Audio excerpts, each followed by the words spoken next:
What if I told you two programmers can solve the exact same problem, writing completely different code, and both be right?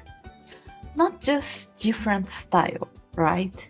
But fundamentally different ways of thinking. So the real question is, are they writing different solutions? Or are they thinking in different realities? That is where programming paradigms come in. At first glance, programming paradigm sounds like one of those fancy terms people use to feel smart. But the idea is actually simple.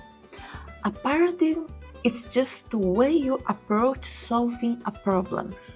Same goal, different path. Think about cooking. Two chefs can prepare the same dish. Let's say a burger.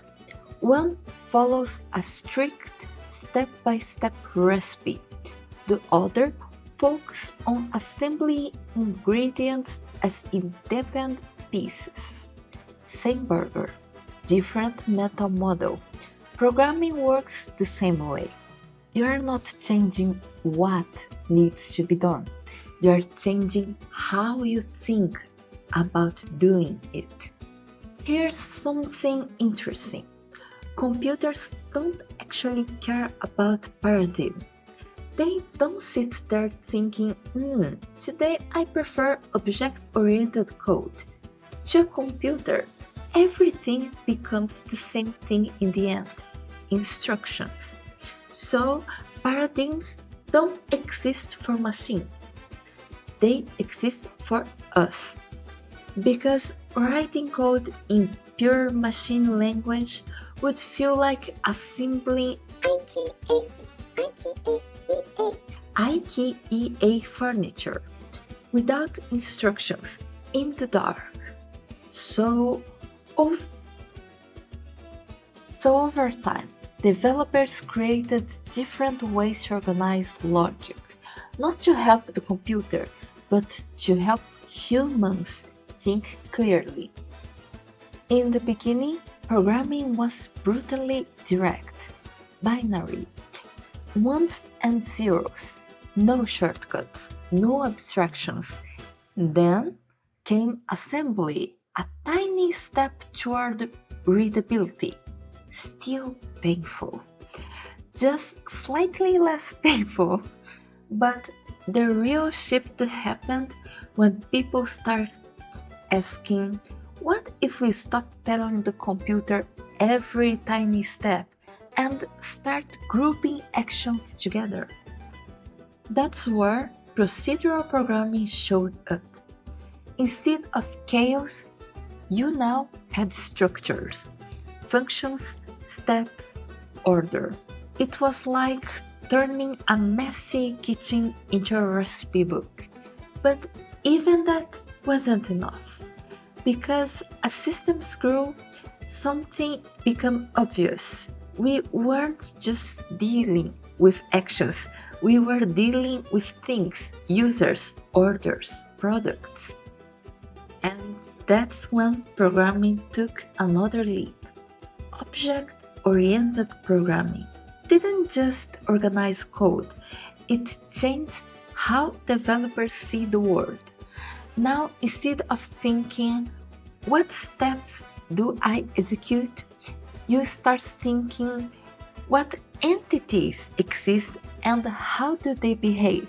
A user is no longer just data. It becomes something with properties and actions. It logs in, it updates a profile, it behaves. This made complex systems easier to manage. And for a while, it felt like the ultimate solution. And yes, people really believe it would solve almost everything. Spoiler, it didn't. Then something interesting happened.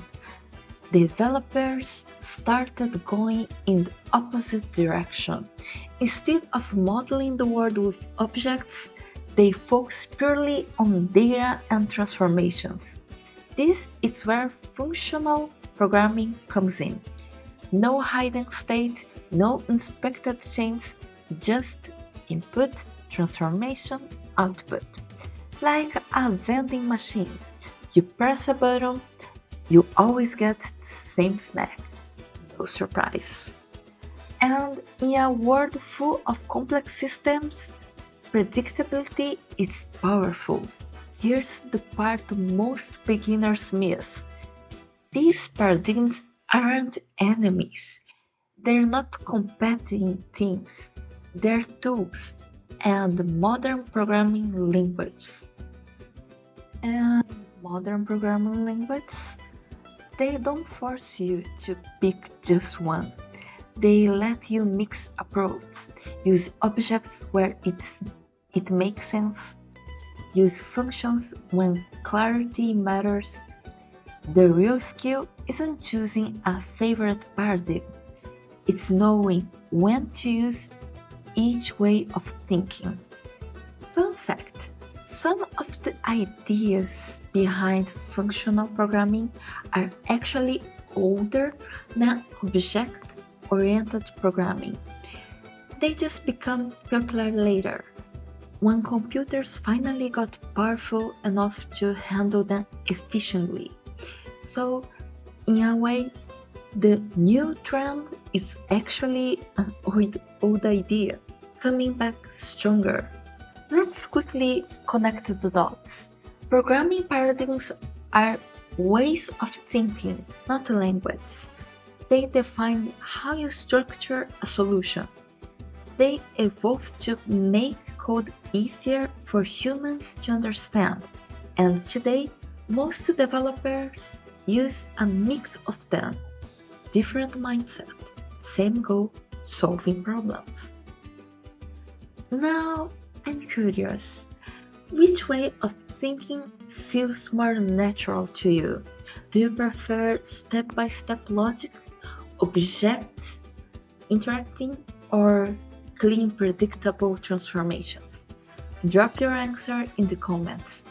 And if you want to actually master these paradigms, not just understand them, subscribe, because in the next videos we're breaking each one down with real examples you can use.